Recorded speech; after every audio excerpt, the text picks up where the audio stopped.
Good day and welcome to the latest edition of the Evening Review. I am Ashley Smith, the news editor of Namibian Sun.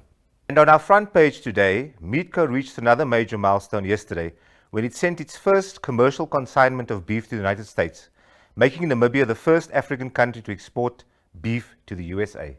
And staying on the front page, former presidential candidate Panduleni Itula has called for the resignation of the entire SWAPO leadership elected in 2017, amid allegations that they benefited from funds linked to the Fishrot deals.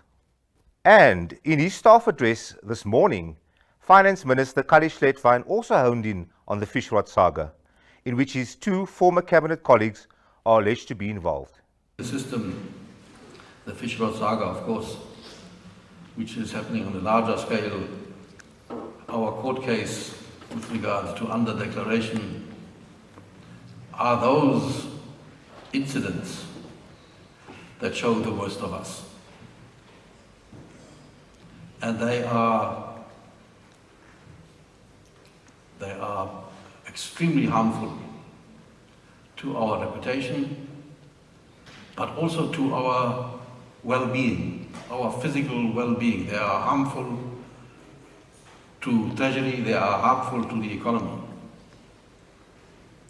And therefore they are harmful to each and every one of you. We could have had a better life were it not for them who caused it and for the damage they caused to the country. So it is much more than reputational risk or how we are perceived. It is in fact how we are able to live and what future we do give to our children, our youth. That is, I think, an important matter that we have to introspect on.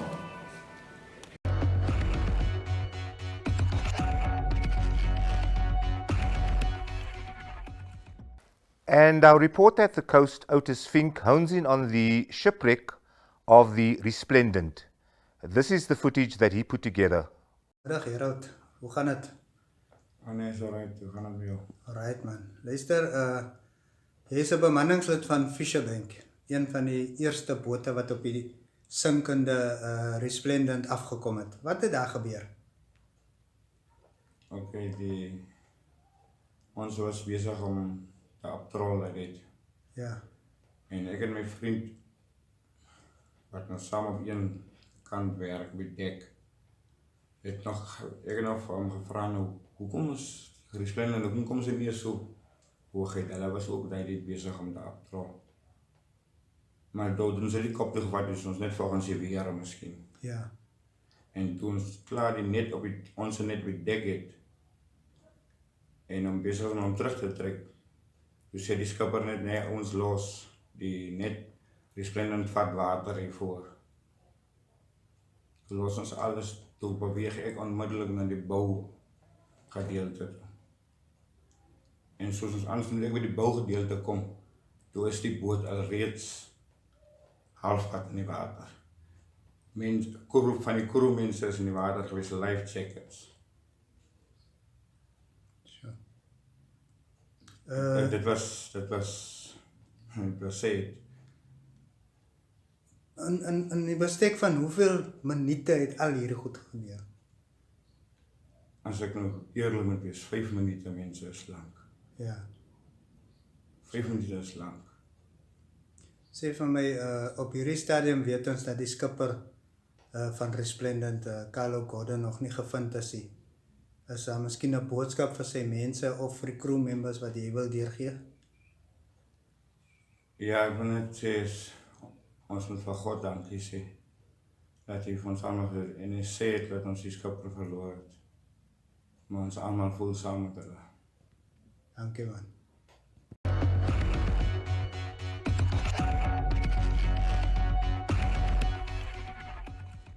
Don't forget to catch the shop price specials in this edition of Evening Review.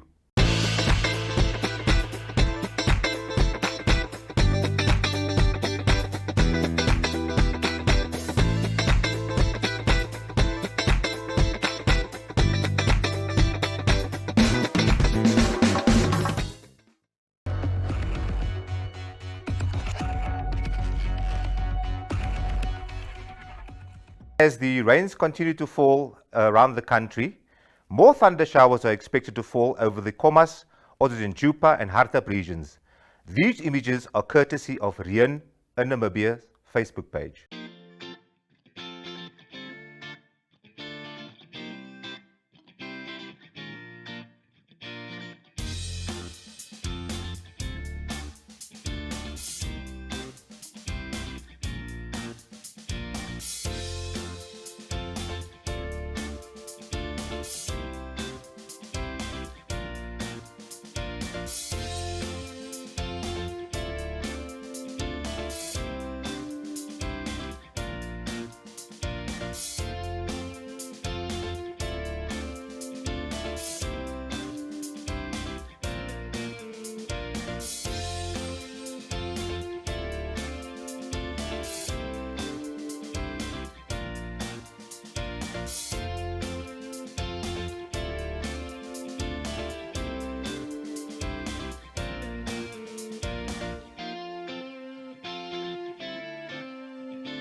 Also spoke to Tourism Minister Pohamba Shafeta this morning about the performance of the sector over the past 5 years and the challenges and opportunities ahead.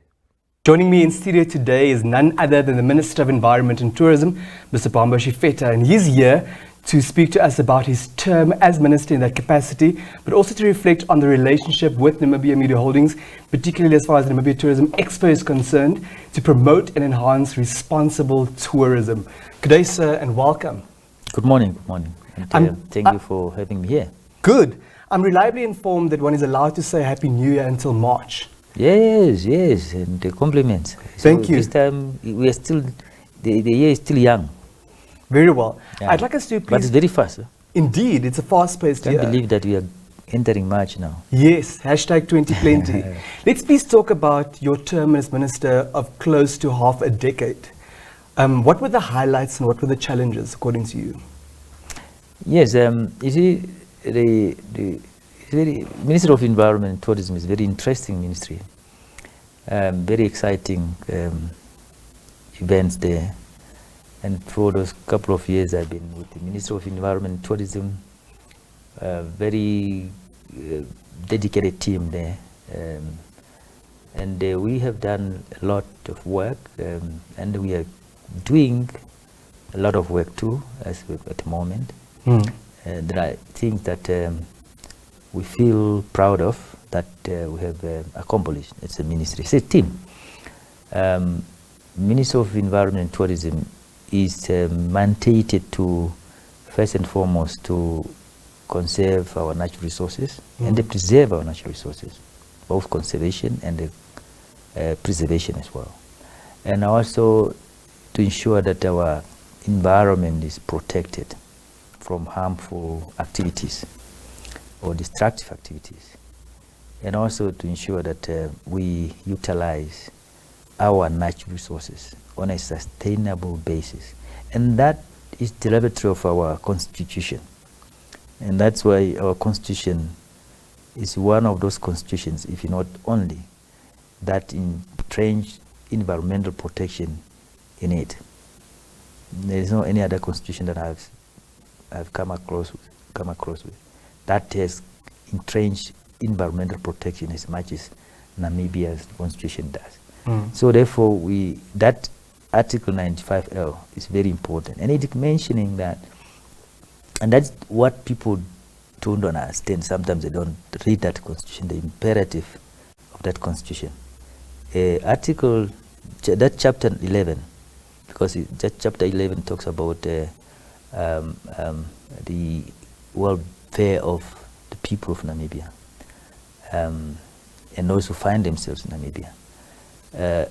And it says the state doesn't say the government. The state shall, and just sub article 1, paragraph L, it says shall put up policies to ensure the maintenance, among others, to ensure the maintenance of our ecosystems, our essential ecological processes, and our biodiversity. And more importantly, it And says the- the yeah. state shall, not the state Yeah, may. Not state Hmm. may. And the shall, in our case law now, becomes must. Hmm. And when you talk about a state, you're talking about everybody. It's inclusive. It's not the government. The government is just an element of the state. So it means that everybody, that means all three organs, main organs of the state, including natural persons. So all of us, institutions, private, so they must put up policies. It's not only Pambashi Feta's responsibility. No, it's not only my responsibility. Mm. And when we do the maintenance of our ecosystems, essential ecological processes and the biodiversity, and also make sure that we utilize these natural resources on a sustainable basis for the benefit of everybody, all you. people of Namibia, Thank you. for present and the future. That means we don't consume for the present only. We harvest. That's the way the word harvesting comes in the tourism and in the environmental fraternity. Thank you, Honourable Minister. I would like us to also touch on some of the challenges and how those were overcome, because I can imagine it's not a walk in the park to run a ministry of this nature. Yes, you see, there are challenges, of course. We have issues of environmental violation of environmental laws by institutions and individuals, like some people undertaking listed activity according to Environmental Management Act number 7 of 2007 without environmental clearance certificate. And this has been done, and of course we have stopped some of the things. Can you cite some examples of that? Example of sand mining, for instance. It has been really, especially in the communal land, damaging the environment completely. And you know, the environment must be beauty as it is to attract more tourists and to keep it as it is. So for the future generations, the future, we don't, you know, we don't bequeath something that is already distracted, destroyed. Destroyed. And we want to say now the future generations take over that thing. Apart from that, we had some natural resources being taken without proper procedures, following the procedures in terms of the Environmental Management Act. That is now to acquire certificate like timber harvesting. That is not in fact harvesting. If you don't have a clearance, you are looting because illegal activity that we are conducting. You are engaged in. We had some activities of poaching. Of course, poaching has now come down, but the incidence of poaching now, especially, you know, influenced by myths. There are mythologies in the world today, and that you have. They say it started with rhino horns. It heals this, whatever. You know, it cure this and that disease and that.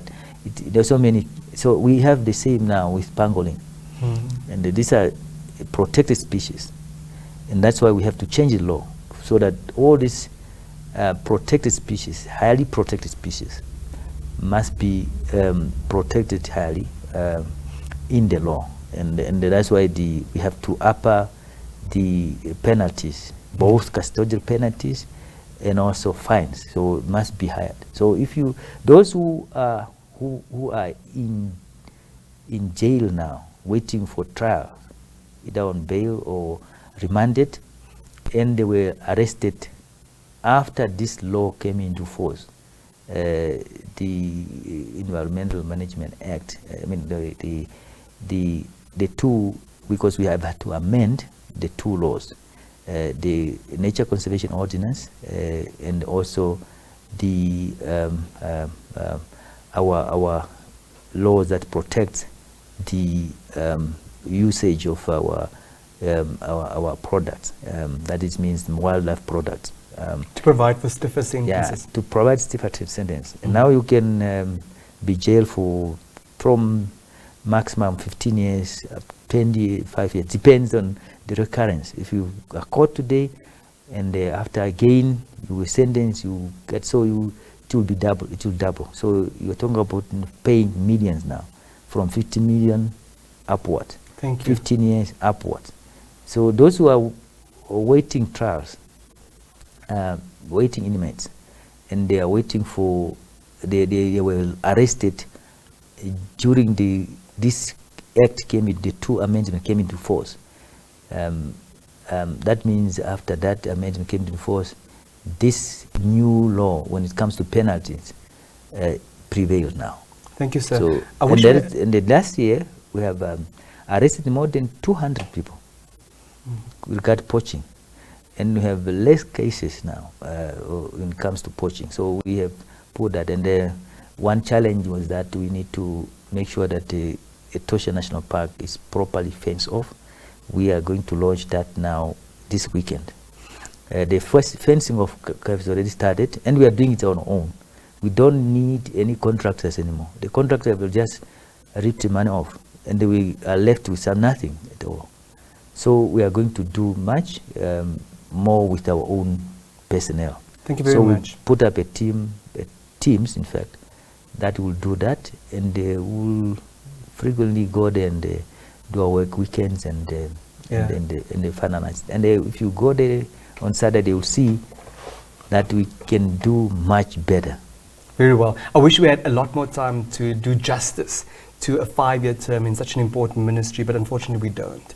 I would like us to very briefly reflect on the state of tourism in the land of the brave and how can we better leverage this industry to help enhance economic growth even further than it already does. Yes, tourism is one of those sectors that are very, very performing well currently, and it's been performing well, and it's growing, the fastest growing sector now in Namibia. And also that others were singing and coming out, emerging, singing and emerging, but tourism has been just going up.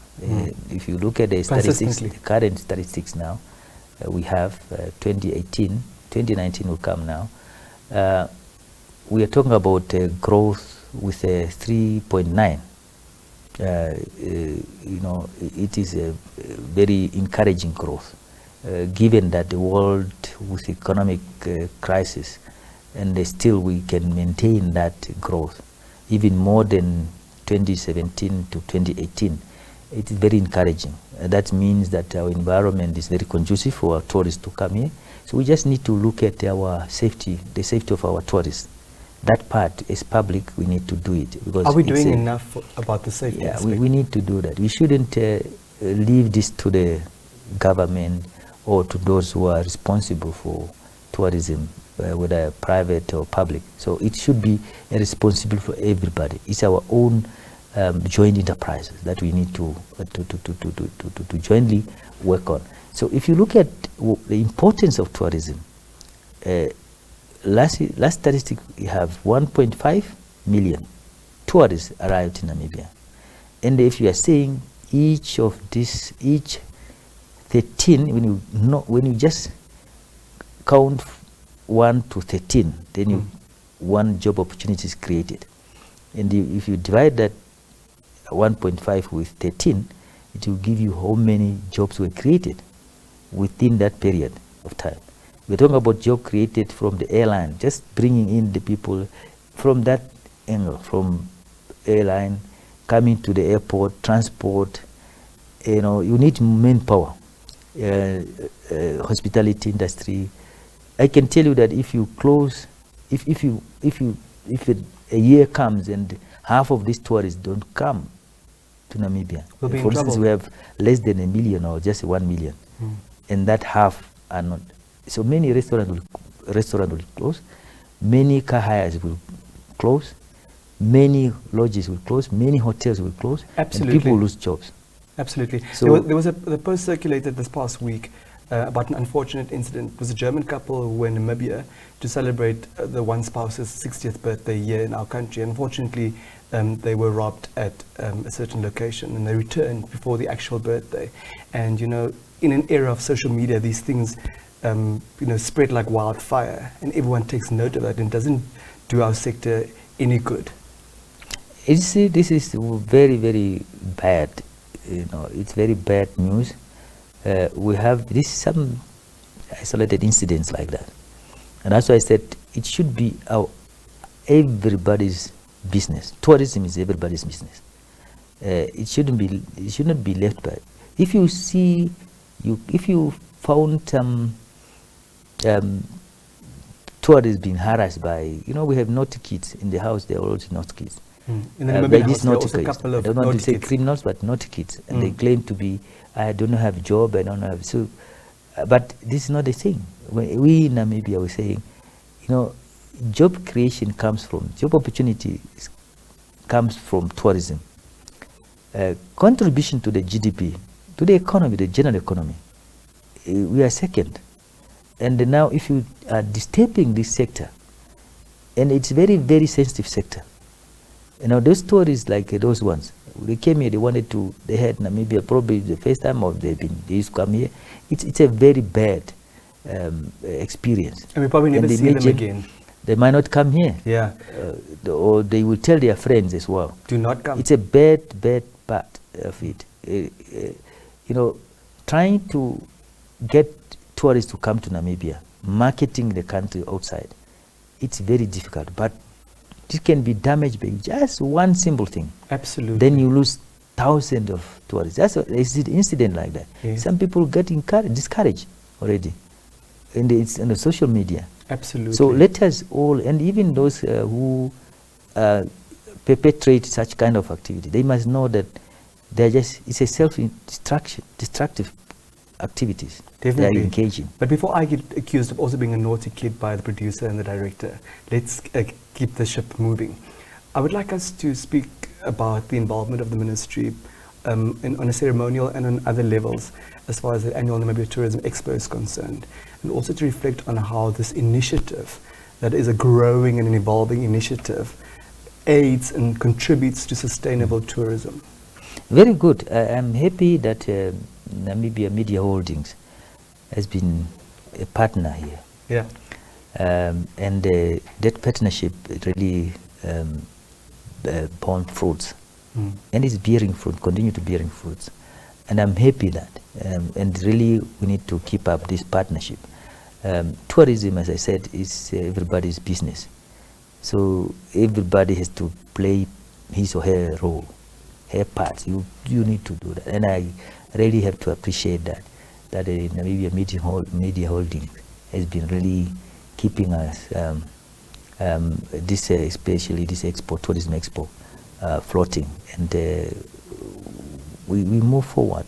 And we're looking forward to meeting you again this year's expo. And it's growing. You could see people, we started with few, but you see people coming from not only Namibia, but from different countries, not only in Africa, but outside Africa too. Despite the economic turbulence. Yes, it is something that has really attracted so many showcases, those who are showcased to come here to showcase their products and services, that is what we want in the industry. And it's good that you joined us. Yes, in that. We're happy to have joined you, and thank you also for what you contribute to that initiative. But I would like us to briefly unpack how has it aided sustainable and responsible tourism, because that's what it's about. Yeah, you see, we have come up with two strategies, tourism strategies, and these strategies also we have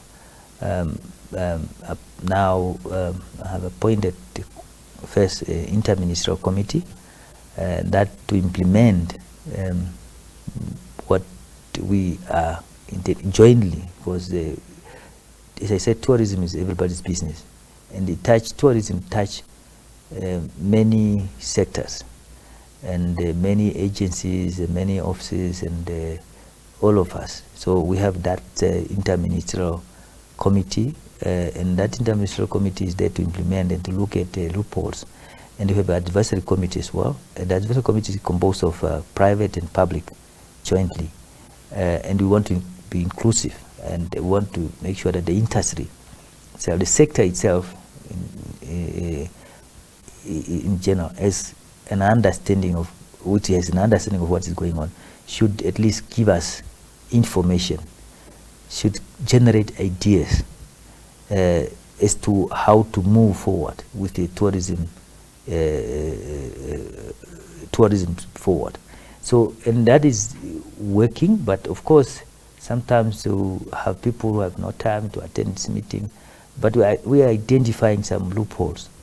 Whether there are loopholes in some other sectors that affect tourism, and that's why we put up this interministerial committee to work and make sure that these are done.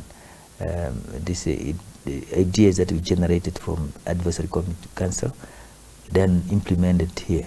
Very well. Yeah. We know you're a busy man, so before I let you go, in conclusion, we know that the 21st of March 2020 is a very important day, and to members of the public and even to members of the media, we don't know yet what will happen after then.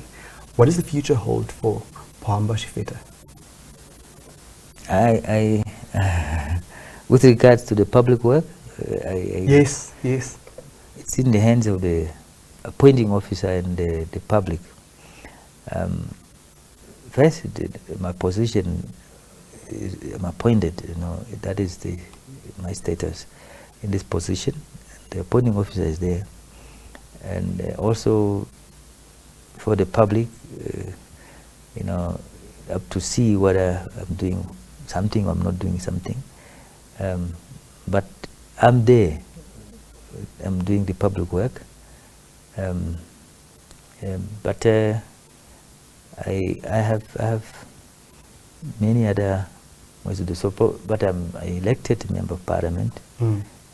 You did very well, in fact, So, as far as the electoral and, college is concerned. Whether to remain in parliament or to, and that's leave it to the appointing authority. officer and the appointing authority, and we'll be able to see what is there.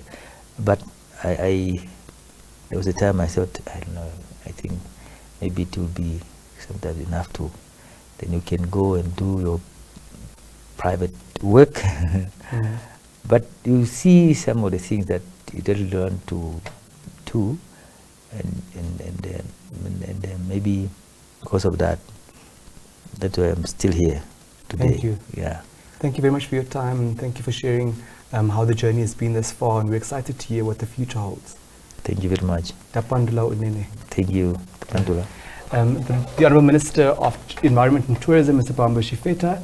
But please do not go away. There's a bit of a surprise, so stay tuned.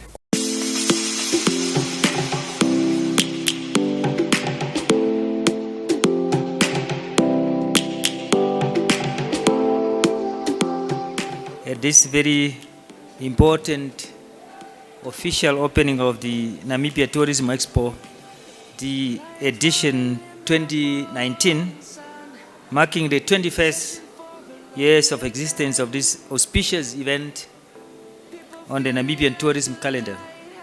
We're not just about our employees and not just about the shareholders' profit, but really about being able to be part of the society in which we operate. So as we know in the Namibian culture, turning 21 symbolizes maturity. Needless to say, with maturity comes new responsibility, as well as the opportunity to reflect on the way you do things and how you connect with those that are important for collective sustainability. This year's theme, entitled Recycling, is a befitting analogy, particularly in the context of Old Mutual Circle of enabling positive futures. Take the assessment report and we look at how every entrant had scored in that assessment. And this year, we looked at recycling.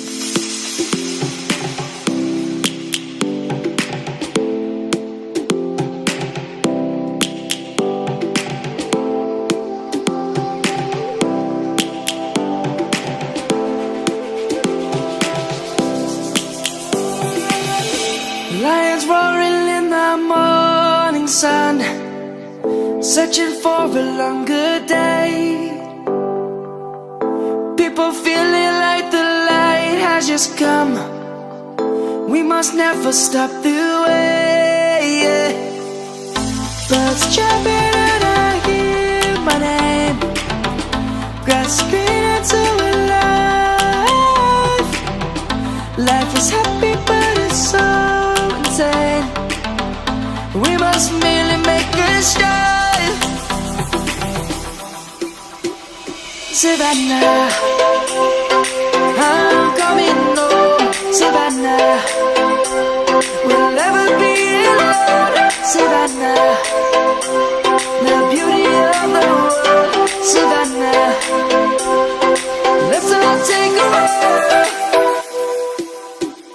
Savannah.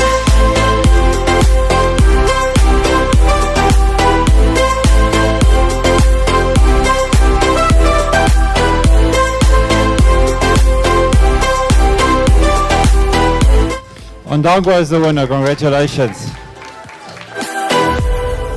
Lion's gonna come.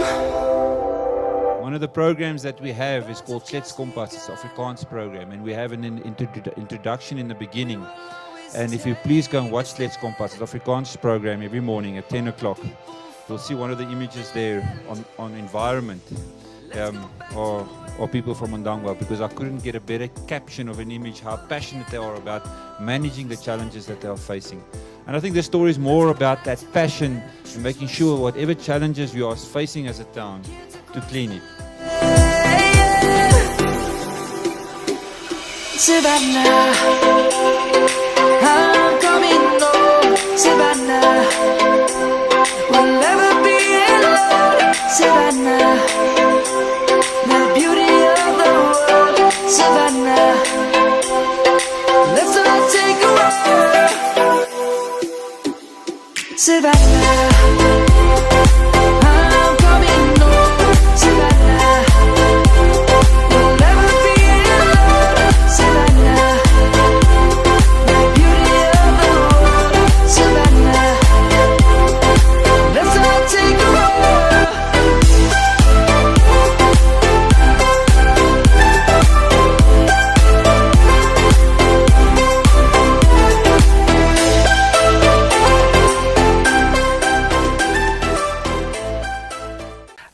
Thanks for joining us, Henny.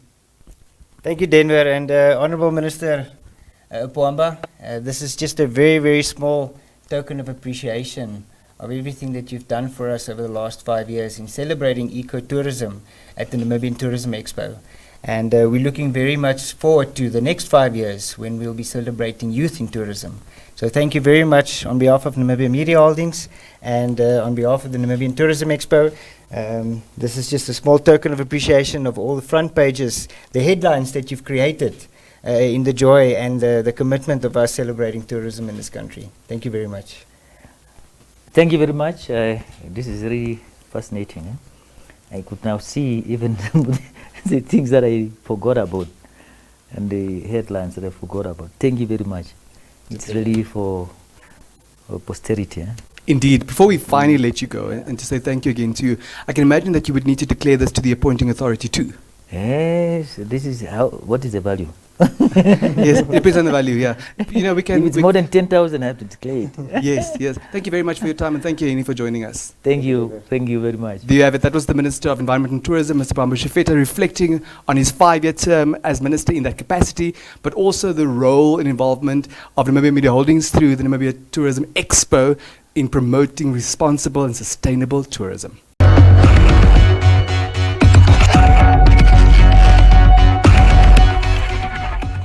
And in our final clip, courtesy of Gondwana Collection Namibia, the mighty Ruacana Falls is shown in all its glory.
Thank you so much for joining us once again this evening for the Evening Review. I'm Ashley Smith, the news editor of Namibian Sun. Please join us tomorrow again for another episode.